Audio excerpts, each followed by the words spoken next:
Hi, my name is Lara Kudaisi. I help people heal from emotional pain, trauma, childhood dysfunctions for a happily ever after. My story in a nutshell is that I healed from having a child at 19, 14 heartbreaks, 15 abortions, and a divorce. I have created a program titled How They Heal. Welcome to another exciting episode on How They Healed. And you know how we do it here. We bring people who come to talk about how they've healed from pain, from trauma, dysfunction, or anything that is debarring their productivity in life. And my name, as usual, is Lara Kudaisi.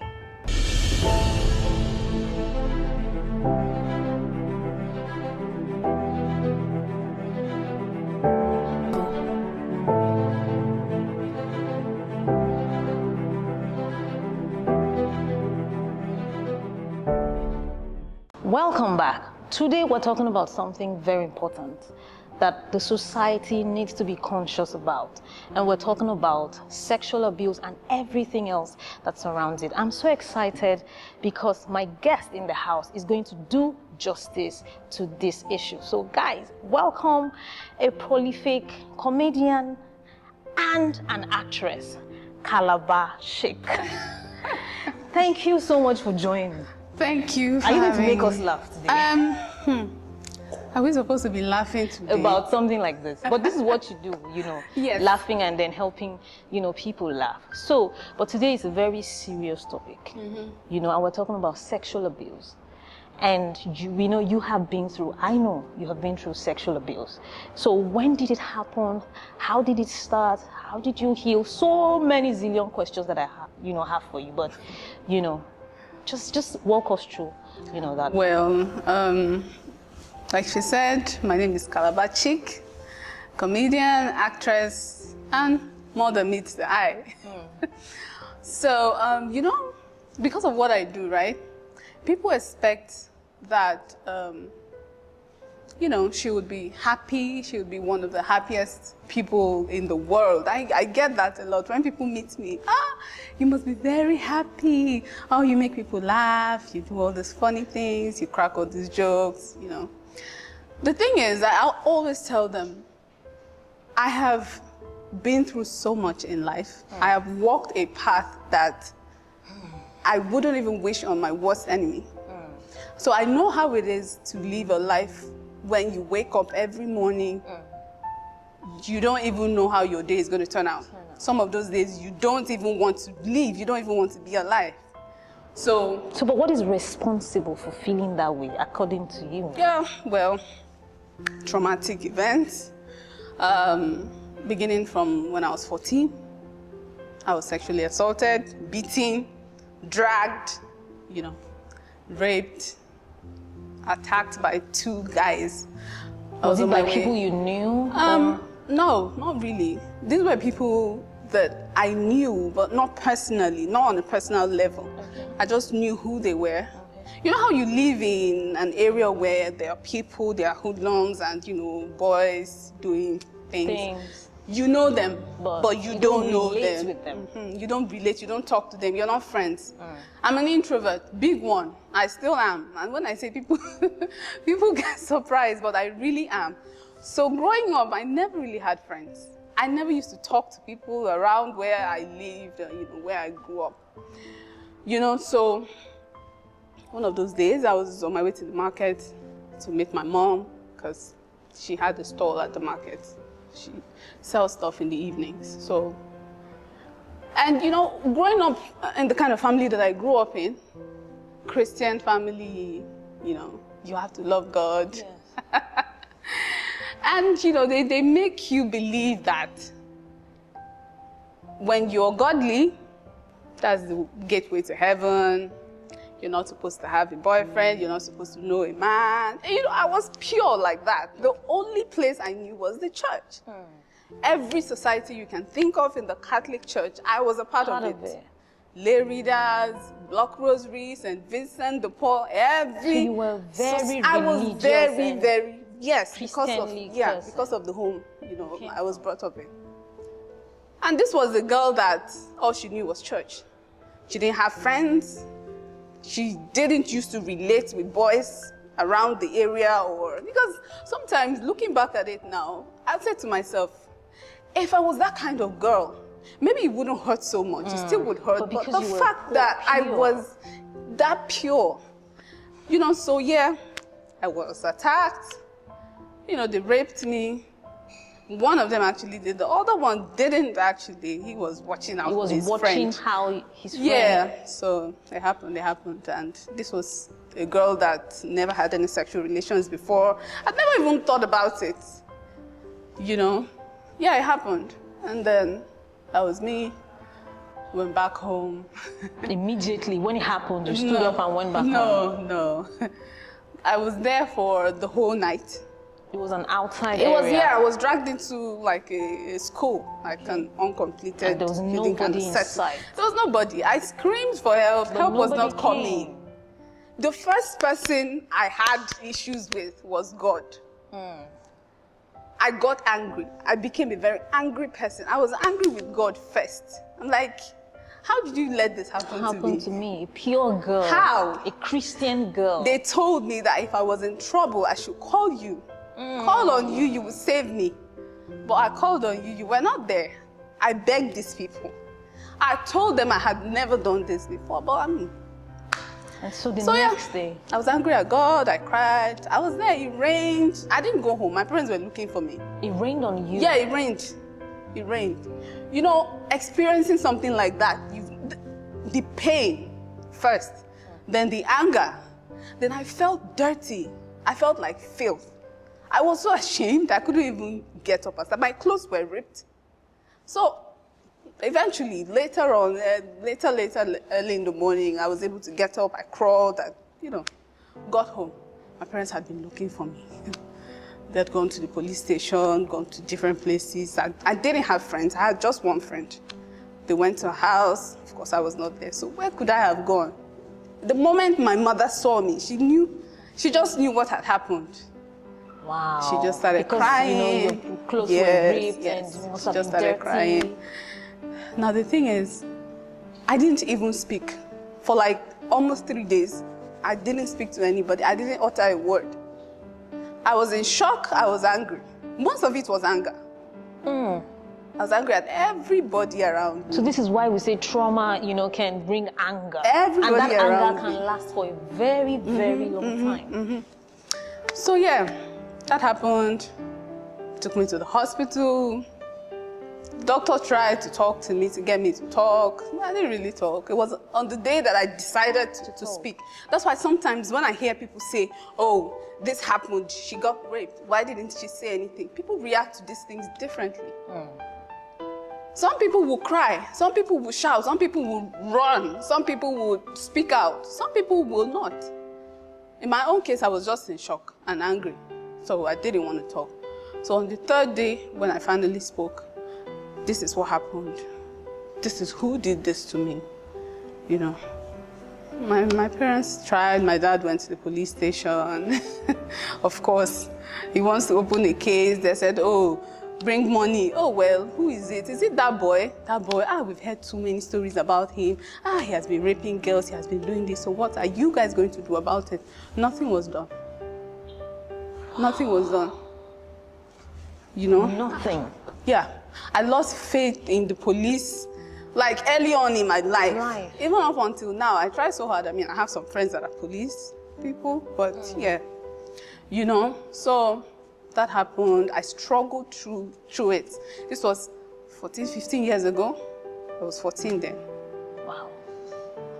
I had to stop school. Because of this? Because of what had happened. Okay, so was it because you couldn't concentrate at school? Yeah, I had issues concentrating in class. I was just angry. I was just very angry. So how were you passing out that anger? How were you transferring? Did you transfer the anger? Did you bottle it up? Did you, react, with it? Okay, so I didn't react because I've never been one to talk. Okay. Growing up, I was a very shy person. Seeing me talk today, some of my classmates, they're even surprised. Oh, wow, so you actually talk. Like, we're shocked because the Stephanie of 14 years ago was a very quiet person. So when that happened to me, a lot of people didn't even know what happened because my parents were trying to keep it in, you know, Hush, hush. hush, You know, not really hush, hush, but, you know, around just their private family, circle. the priest, the doctor, you know. Yeah, but people around didn't really know what happened to me. Did at any point in time, did you think it was your fault? Maybe you did something Yeah, wrong? of course. What I mean, were you just... it comes with a lot of emotions. Like, you're thinking so many things in your head. What did I do wrong? What could I have done differently? Okay, maybe when they attacked me, should I have begged them? Or shouldn't I have done this and done that? Yeah, it's actually, it comes with all that. It now depends on you to say, I'm accepting that this is not my fault. But it took me a lot to Yes, I get was to going to that ask place. you, like, how did you get there? And at what point did you get there? It took me a lot. This was all the way from 14, 15, 16. Those years were like dark for me, really dark. I wasn't eating. I was not communicating. My younger brothers, I have all brothers. I didn't have a relationship with them anymore after that. I was angry, but it was just a general Because they were, was it because they're men, they're boys? Yeah. So you thought, and you were molested and assaulted by a man. By a man. So every man was like a monster to me. Did he apart include from your my dad? Okay, apart from your dad. My dad was the only person that I saw differently. If you were a guy, even if you were my friend before, after that happened, like the issue of trust, it was a big issue for me. I can't even trust to be safe with anybody. I don't even want to be around people because I feel someone is going to hurt me. I became very hypervigilant. Like, if you touch me, I'm jerky. Like, I'm always conscious of my environment. I go somewhere, you see me looking. It's not because I feel, you know, but I don't feel like I'm safe. I feel like something is going to happen to me. And this happened like 15 years ago, you said? Yeah. And you still feel this way? No, right now, no, I don't. Okay. That's where people like you advise us to get help. Talking about help, we'll talk about that after the break.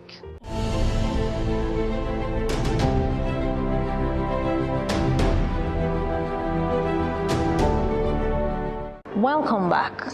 Before we went on break, we talked about getting help, you know, from, you know, her sexual abuse and the rape and everything. So how did you get help at a point in time in your life, or what?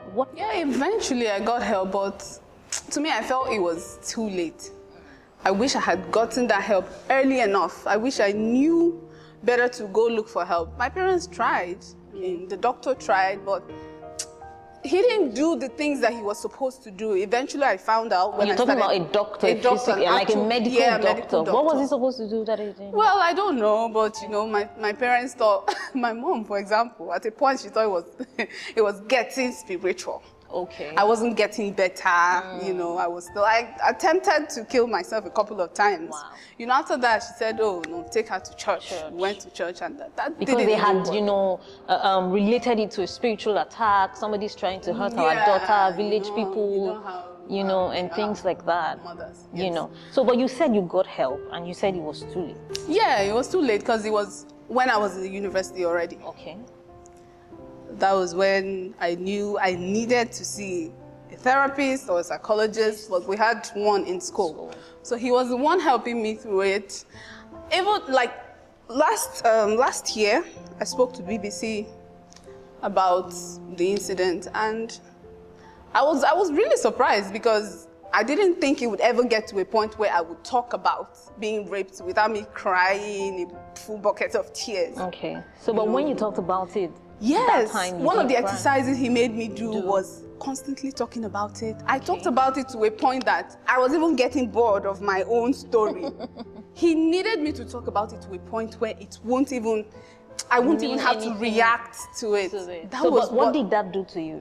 It helped me. It helped me talking about it, coming to terms with the fact that this happened to you, you shouldn't be ashamed. It's not your fault. I say these things, he makes me say these things, so they're stuck in my head.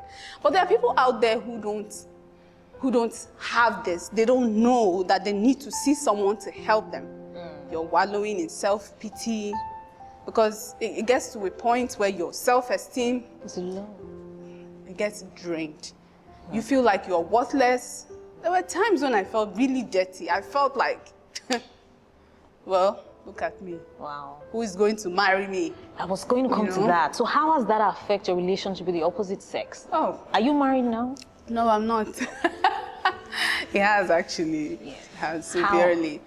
I mean, the first time I ever had sex after that incident was, I did because I wanted to see if I still had The feelings. That was why I did it.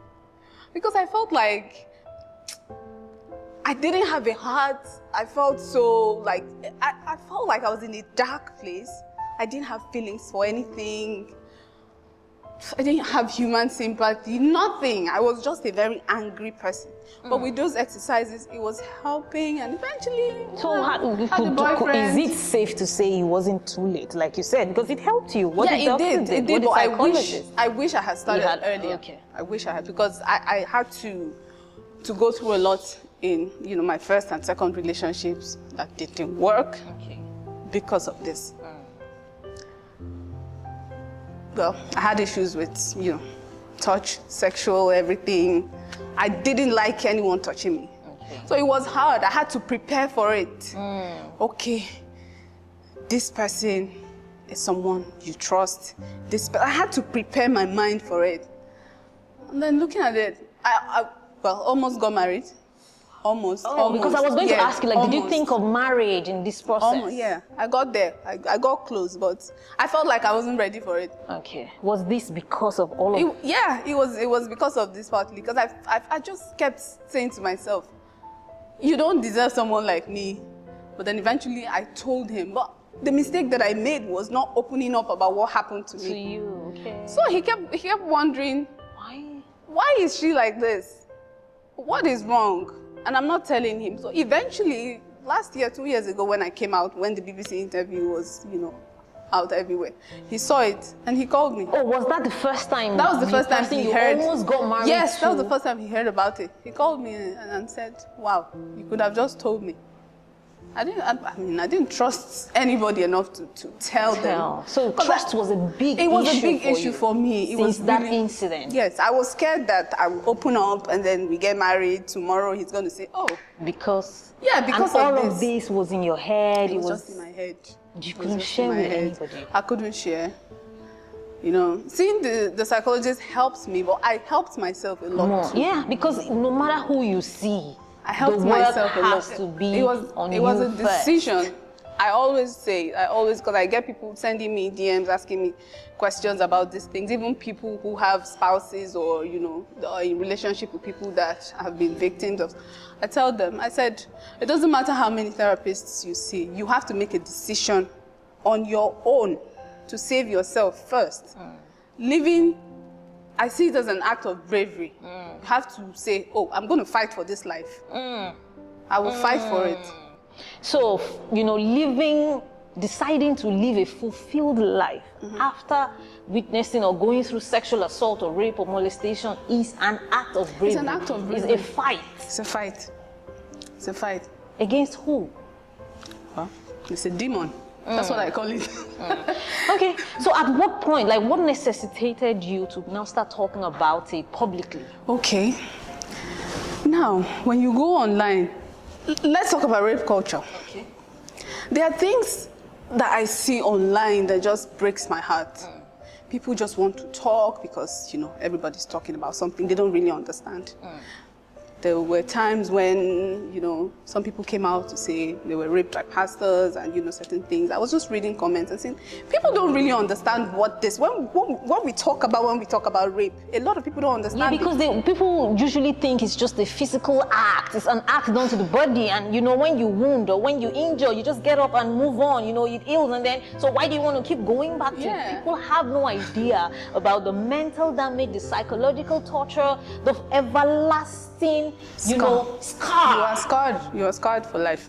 Wow. So when I see comments like that, I try to respond and explain to them that what you're saying does not make sense. That's not what this is. This is what this is. And I was like, wait, why don't I just, put it out there for everybody and educate people. Educate people. I had to use myself. This is my story. Everybody knows me, Calabar Chic. I don't have shame. Again, the shame has finished. So I decided to open up. I said, this is what happened to me. If you're going through this, you are not alone. Me putting myself out there was just a way to encourage people to see that, oh, this Calabar chick, you people will always admire and say, oh, your life is perfect. No, my life is not perfect. I struggle every day. Some nights I don't sleep. That's why I say it's a fight. Yeah. I have seen psychologists, I've spoken to therapists, but I'm still fighting for it. Because these thoughts, no matter how, it will still creep in. Because your healing is ongoing, and you know it's going to take like... It doesn't just happen. You know, so I had to just put it out there for people to know that, oh, okay, you're not alone. Me too. You know, this happened to me. This is, and that's why we're, you know, doing this show, to let people know that, look at you, this has happened to you. You're living, yes, you're fighting every day, you're struggling, but hey, you're still trying to put a smile on people's face. But did that have anything to do, you know, with the incident, trying to be a comedian? Because you were angry. So how did you become a comedian, start making people laugh? Yeah, so I always tell people, my parents were a major part of my recovery process. My parents were a major part. I don't know what I would have done if I had parents that were not supportive. I hear people tell me, they come to my DM to say I was raped, my uncle did this, and my mother didn't believe me. Luckily for me, I had parents who were ready, you know, to walk that path with me, to go through it with me. They understood with me, they helped me through it. My dad would speak to me every day, even on days when I don't want to talk to him. He just comes back from work, he comes, he hugs me, he tells me, he whispers. So tries to make me laugh. Comedy for me, it wasn't planned. I'm not a comedian, I never planned it, but because of the kind of family that I come from, there's a lot of clowns in my family. I call them clowns. My mom, number one, and then my siblings. So my mother will always want to do something funny to make you laugh. She wants to mimic. She likes to mimic people. Which is where you she will mimic an Hausa person. She will mimic an Hausa person. She knows that things like that make me laugh. I enjoy it, so she does that a lot. So I mean, one of those days, that thought just came into my head to record something. It was April Fool's Day. I just said, I just did it. And then she was like, that's funny. She recorded it for me. That's funny. I had that video on my phone for a long time. I just said, well, it's April Fool's Day, right? Let me put it up. So I posted that video on April Fool's Day. And before I knew what was going on, the video went viral. It was me and my little brother playing. And the way my mom would mimic people and talk, she's talking like an Ibibio person. Because she's actually, you know, from there, but she doesn't speak like that. But my grandma speaks like that, so she will mimic my grandma just to make me laugh. So I decided to do it too, and I did that video and posted it. Boom, it was everywhere. And people started saying, make videos, make them. And now you have a huge career. I'm not a comedian, out of that, I just, you know, I just decided to continue because I saw how happy it was making people. Okay. So, but it did make you happy, judging by what you had gone through? Yeah, it did. It did. Did it cushion anything? Did it give you relief? Whilst you were... It does, actually. I watch myself and laugh the same way other people watch me and laugh. Like, that's the closest I come to being happy most of the time. When I put out content and it's funny and I'm looking at myself like, I feel like I'm two different people. I'm this person that, I wake up one morning, I'm crying, I don't know how, you know. And then the next minute, I'm watching myself and I'm laughing. So, wow. I like the fact that, you know, because when these things happen to people, some people hide forever. Some people commit suicide because they hit, you know, that state of helplessness, you know, and all of that. But you have been able to hold yourself, to fight, to keep, you know, going through your healing. I need to emphasize that, going through your healing. And I would say this, part of the reasons why I would say, people want to hide forever, like you mentioned, they don't want to talk about it. It's here, the society we live in. It's a patriarchal society. I tell people, patriarchy lives here. No matter how much people are trying to copy the Western world, there are still men who feel like women are lesser. There are still men who feel entitled to women's bodies. Until we change all these things, it's not going to stop. So are you going to be a part of that change? Of course. And that's starting with this, that's why I'm here. Yes. People need to be educated. Boys, men, I know they will say, it's left for women to talk about rape, but men also should be a part of it. Yes. Parents, please, teach your children, teach your boys about consent. Teach them early on in life that, oh, this is a girl, this is her body, you have no right to touch her until she says okay.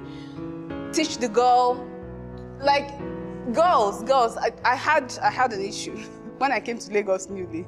Sorry. I was in a bus and this man was carrying his little baby, a girl. Of course, I saw them, I knew maybe that was his baby, but I didn't like the way he was rubbing the girl against himself. So I spoke to him, I said, Oga. And the man flared up and started insulting me in the bus. I felt really ashamed of myself, but then I'm scared of the society that we live in. Yes, sometimes I say to myself, I'm going to have a girl child. How am I going to protect her? Protect that person. So until we deal with the issue, we're not moving anywhere. we're not moving. Thank you so much, so much, because this takes bravery, this takes courage, because people will be like, why is she saying this? It's not, you know, in our society that is so reserved that we just want to shift the dark things under. We just only want to bring into light the goodness, the fake smiles that we all do. So I commend you so much. So guys, you have heard how Calabar Chic fought for her bravery, how she's still fighting, how she's still healing, how she's using her voice, how she's living life now as a large persona and helping people laugh. And this is why we're doing this show, to tell you that you can heal, irrespective of what you have been through, irrespective of how much they have hurt you. You can, if you seek help and you keep fighting and you never give up. And you know, I always tell you before I leave, it is never too late to live happily ever after. Bye for now.